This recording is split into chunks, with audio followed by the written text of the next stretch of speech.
Good afternoon, good evening, or good morning, ladies and gentlemen, boys and girls, children of all ages.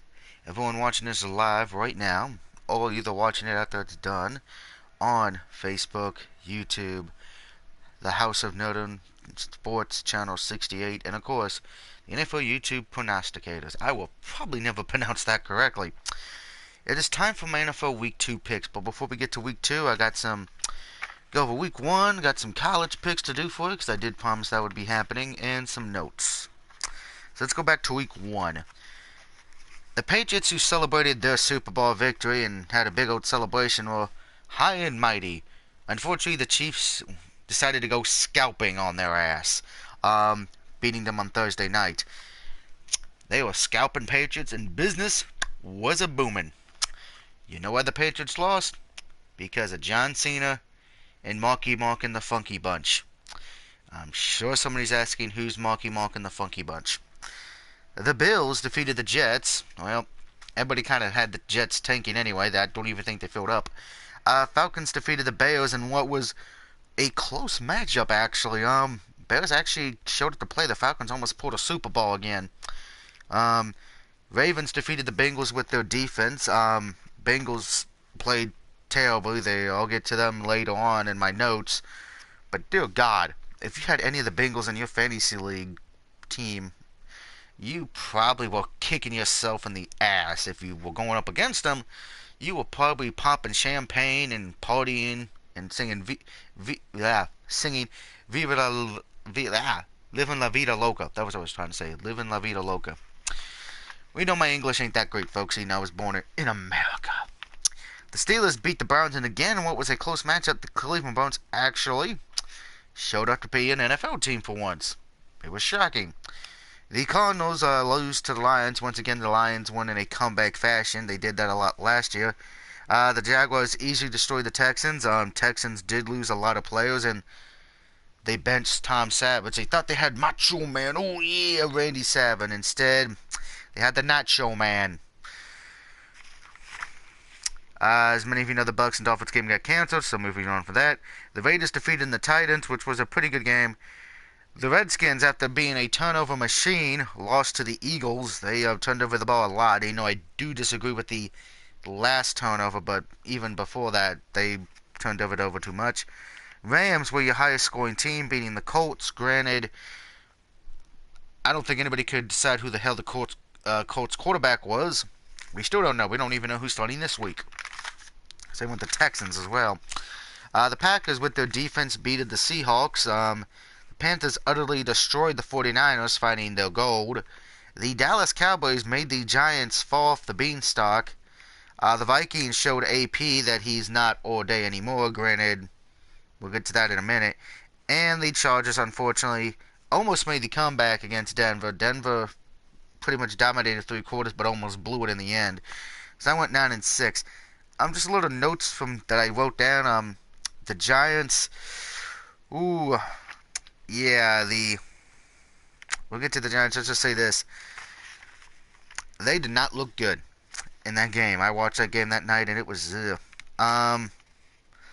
Broncos, they looked good. The problem was, unfortunately, they only played great for the first 3 quarters. The fourth quarter, they almost blew it. If it wasn't for a successful blocked field goal, that game would have won in overtime, and San Diego may have won it. I mean Los Angeles. I'm sure I'm not the only one who's made that mistake, and I'm sure it's going to be many people more. Rams and Jaguars getting the most points in the games this week.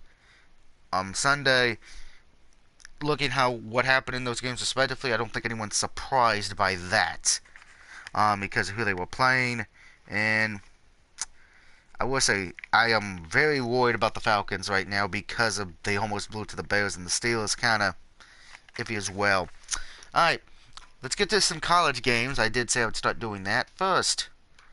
Now I do have 3 games from people. The other 2 were completely at random, so I'm sure Captain Orn may like one of these. You know who he is from the last call. First, from CJ Mills. Hopefully I'm pronouncing your name correctly.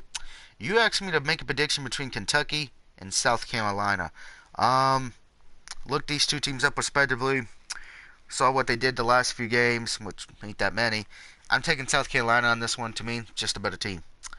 from my buddy the Ghost of Test, aka Andrew. He has his Oklahoma State Cowboys versus the Pittsburgh Panthers. He wanted my opinion. I'm taking Oklahoma State on this one. The Pittsburgh Panthers, though, not as... I'm sorry, I don't see where they're, that good. Water. And of course, for my mother, yes, my mom apparently watches these. I thank her, I guess. She wanted me to make a prediction between SMU and number 20 TCU. I am taking the upset here and taking SMU. Number 4, and the next two are the two that will completely randomize in my thing. Number 23 Tennessee versus number 24 Florida. I'm taking the Florida Gators on that one. And number 3 Clemson versus number 14 Louisville, which is the game of the night. I am taking Clemson. Why, yes, Louisville does have the defending Heisman Trophy winner. Clemson's the defending champs. Alright. Let's get to some notes here real quick. We do have a few notes, and then I got my best and worst of week 1. At last, Aaron Donald is back, ladies and gentlemen. Los Angeles Rams star defensive tackle ended his holdout Saturday and passed his physical. He still doesn't have the contract extension he seeks, however. But he's there, and that's a very important first step. Donald was fined $40,000 for each day he did not report during training camp and the preseason, adding up to somewhere in the neighborhood of $1.4 million. I wish I had $1.4 million, because if I was doing that, I would be sitting pretty, bills paid off, a bunch of games paid off, and be like, yep, I'm just going to sit on my big fat butt in a beanbag chair eating a bag of Cheetos watching football. But I do that anyway. But as ESPN Adam Schefter reported, the Rams waived those fines. Now to some sad news, unfortunately. The Chiefs have placed safety Eric Berry on the injured reserve list after he ruptured his Achilles tendon in Thursday night's win over the Patriots. He was replaced on the roster by Steven Terrell, if I'm pronouncing that name correctly, who went to training camp with the Chiefs but was released on cut-down date. The Chiefs also have re-signed running back C.J. Spiller and offensive lineman Jordy Devon. Both were released the day of the Patriots game in cost-saving moves. Next, the Cardinals running back David Johnson is out for at least 2 to 3 months, pretty much most of the season, because he has to have surgery on his hand. So yeah, not a good thing for Arizona. We'll see what they do this week. It's going to be interesting. That Colts game does have a little bit of interesting, but we'll get to it later. Chicago Bears wide receiver Kevin White will be placed on the injured reserve with a fractured shoulder blade. Coach John Fox announced on Monday. According to Fox, White's latest injury could require surgery, but the Bears haven't ruled out White coming back later this year. Each NFL team is allowed to designate 2 players to return off the injured reserve list after Week 8. Houston Texans ended their season opener losing to the Jacksonville Jaguars, but that wasn't the worst part. 5 players entered the concussion protocol: inside linebacker Brian Cushing, wide receiver Bruce Ellington, and all 3 tight ends on the active roster, CJ, Ryan, and Anderson. Now here's the kicker. Texans coach Bill O'Brien, said it would be tough for any of the 5 to play on Thursday night against the Bengals because of the short turnaround. I would say that most of these guys are probably going to be out for that game, relative to being a short week, Bill said on Monday. I don't know yet, but relatively to the game being on a Thursday night, that usually is the case on the protocol and all the tests they have to pass to get back on the field. That is correct. So there's a chance that they will be out with 5 players. All 3 tight ends are out. They may have to be bringing up one of the guys on the practice squad who is a tight end. So we shall see. And we'll be talking about that game in a little bit. Now for my winners and losers of Week 1. Best team of Week 1 goes to the Kansas City Chiefs, obviously. Worst team of Week 1, no shocker here, folks. It's the Cincinnati Bengals. Best quarterback of Week 1. The Water Boy. I'm kidding. Is Matthew Stafford. I wanted to pick Alex Smith, I really did, but I just thought Stafford leading that comeback again. Worst QB of Week 1, there can only be one. Andy Dalton, a.k.a. the Ravens defense, MDK'd his ass. If you don't know what MDK is, type in Demolition Man. You'll be doing yourself a favor. Biggest shocker, Browns and Bears put up a fight and almost won, which they did. very close game in both of those, which was shocking. Was shocker? Rams winning. And lastly, player who needs to come back to save his team immediately, Odell Beckham Jr. I think a lot of Giants fans would agree with me on that, because they played terrible against the Cowboys. They were terrible. Terrible, terrible, terrible, terrible. Terrible. Alright, so 9-6, like I said. So let's see how we do this week. Game 1, it is the Texans and Bengals, and this game is, gonna be probably so... I don't want to say this because I know it's only week 2, but I have a feeling this Thursday night game's not going to do well in the ratings. Out of last week's did, but I think this one's going to be down. You got the Texans. Don't know who the quarterback's going to be. You have 5 players out who are going to be out with concussions. Bengals defensively were not that great. Andy Dalton played terrible. I think he got picked off 4 times and lost a fumble. So this game, it's in Cincinnati. So, WKRP Cincinnati. And I'm going to say this right now. I'd rather watch WKRP in Cincinnati. Because that would be a damn better... Those would be better than watching this freaking train wreck of a travesty. I'm taking the Bengals.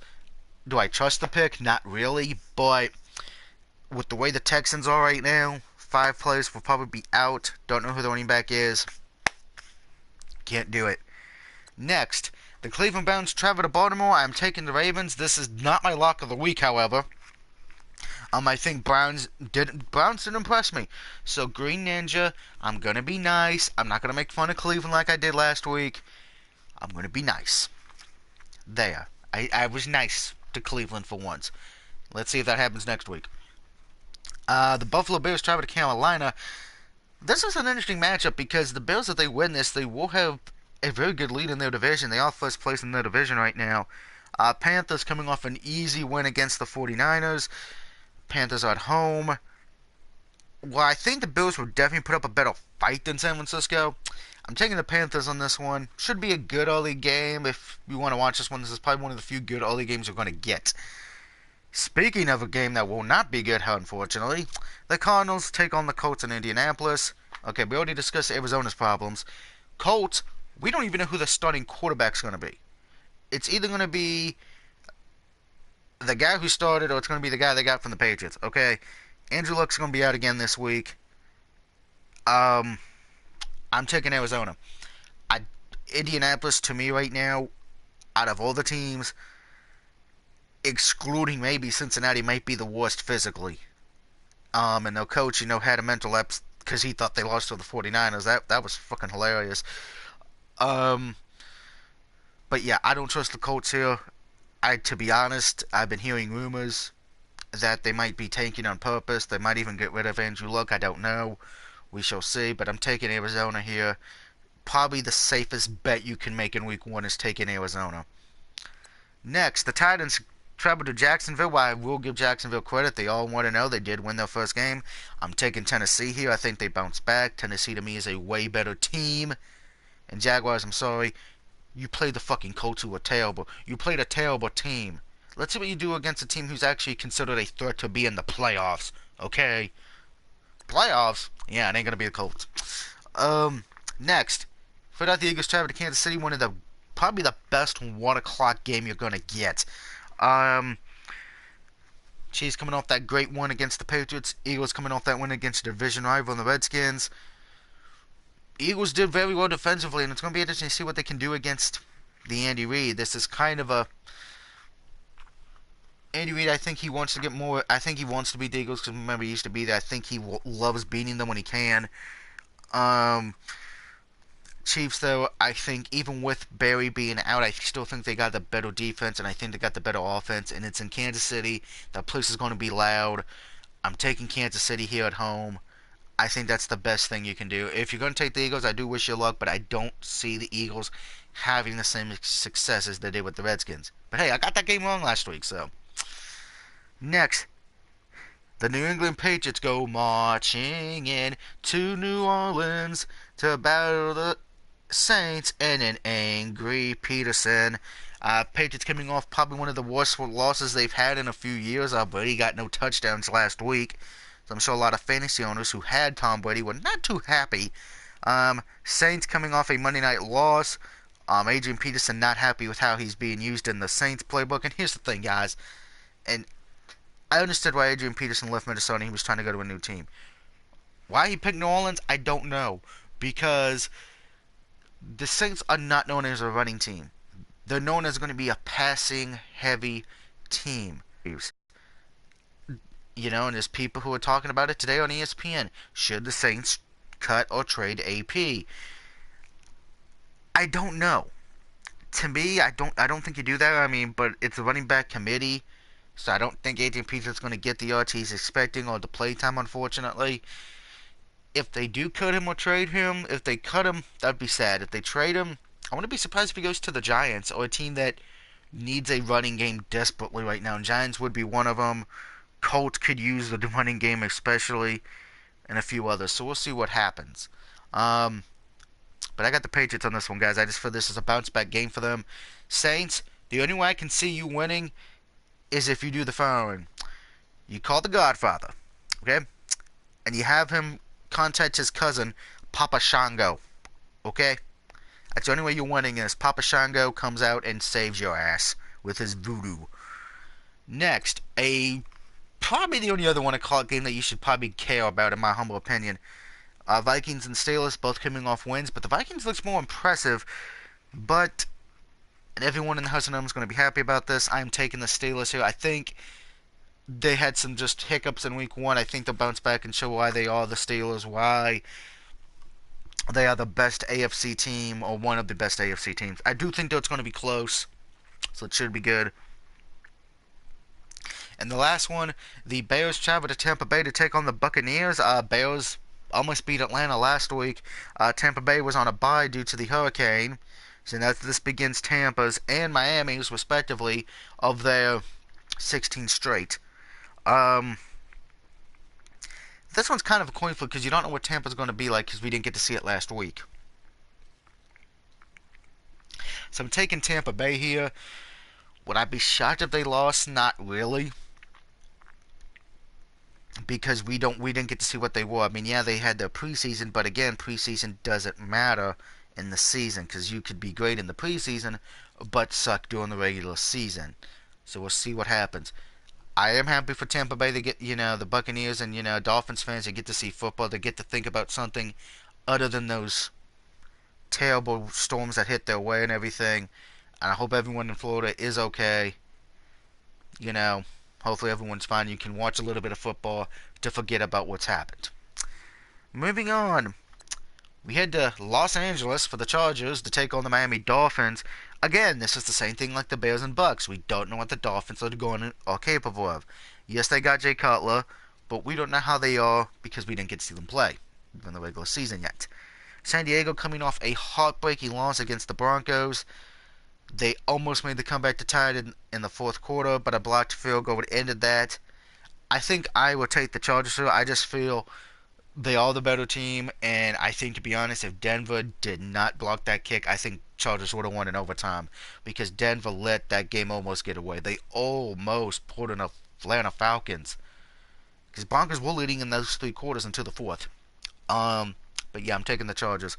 Next, Oakland. I'm sorry, the Jets are just a terrible fucking organization. I'm sorry. I don't want to hear any Jets fans say, "Oh, we're the best." No, you're not. You're terrible. Okay, I'm sorry.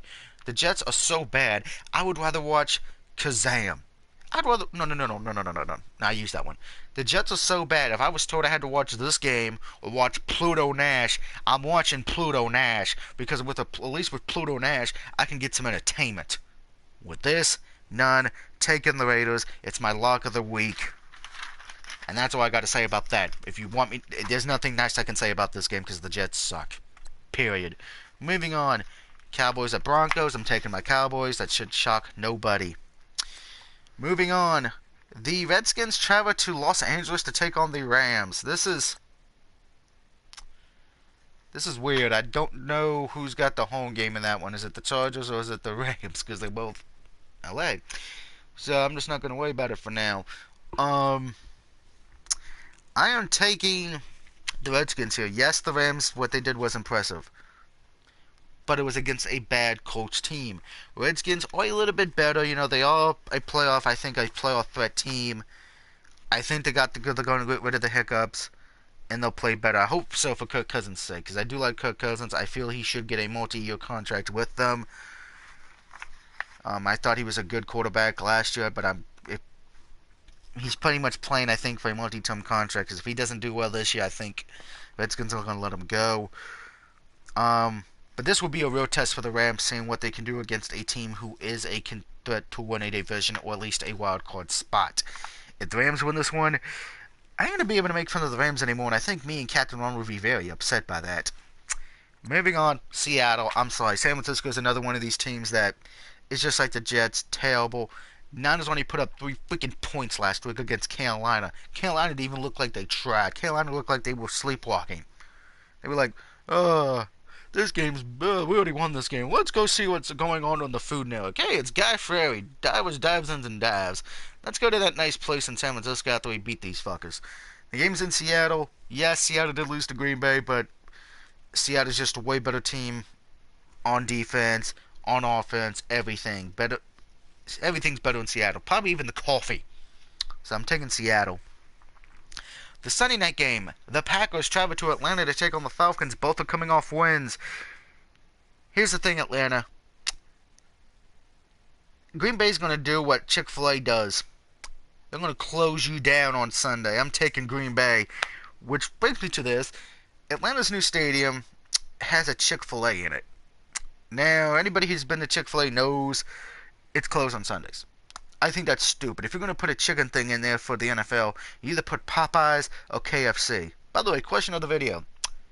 Would you rather have KFC or Popeyes? It's not a great question, but it's a question of the video. Popeyes or KFC? I would take Popeyes. And then the Monday night game, Lions at Giants. Lions made a comeback against Arizona. Giants looked like they were a deer in the headlights. No, they were the deer looking at a gun. Because they didn't... See, I don't know how to say that, because anybody who's ever driven a car, usually if they're driving on a country road, the deer's going to jump out in front of it because they see the lights. But if you show them a gun, my god, the deer's going to freaking run away like it's a complete intelligent. So it's probably deer in the headlights. Don't know if Odell Beckham Jr. is playing. If he is, that's what the Giants need desperately. They need Odell Beckham Jr. Because if they don't, I don't see the Giants winning this game. They don't have a run game right now. Maybe it's because it was week 1 jitters. I don't know. But the running game was terrible. A lot of the receivers were terrible. The Giants' defense was not that good. Yes, I know somebody's going to say, well, they only held Dallas to 19 points. Yeah, but look at what the Giants... Look at the Cowboys defense. Look what they did. And I wasn't expecting the Cowboys defense to be that good. I think everyone was expecting that game to be a shootout, and it was not. I'm taking the Lions here. I think between all the Giants' issues and everything, and the Lions knowing how to come back in the fourth quarter, and you do need that in this day and age, I just feel safer with the Lions. So, here's my recap. I got the Bengals, Ravens, Panthers, Cardinals, the Titans, the Chiefs, the Patriots, the Pittsburgh Steelers, the Buccaneers, the Chargers, the Oakland Raiders, my Cowboys, the Redskins, the Seahawks, the Packers, and the Detroit Lions getting a W in week number 2. Let me know what you think. Do you agree or disagree with any of these picks, and why? Now, of course, next week we'll be getting to week number 3. And we're just going to go look ahead into week 3 just for a little bit. Just give a week ahead. Cowboys got the Monday night game, so we will have another primetime game. Redskins also have a primetime game that night against Oakland. So 2 good primetime games I think we're going to get. Seahawks and Titans will be a good game. Buccaneers and Vikings should be good. Hey, look, Browns and Colts. Loser of that probably gets the number 1 pick in the draft. Oh my god, I just realized I may have to pick Cleveland. The war may end if I do that. Because I never pick Cleveland. But could I? Could I pick Cleveland next week and the war goes to hell? We'll find out. Falcons and Lions will be a good game. I think Steelers and Bears will be pretty good. Thursday night game though, oh god, why? And we need to borrow Jack Daniels so I can figure out how to make that pick. But anyway, until next time, this is the DOUG signing off saying thank you for watching. Let me know your picks for week 2, and I'll see you real soon. Goodbye, everybody.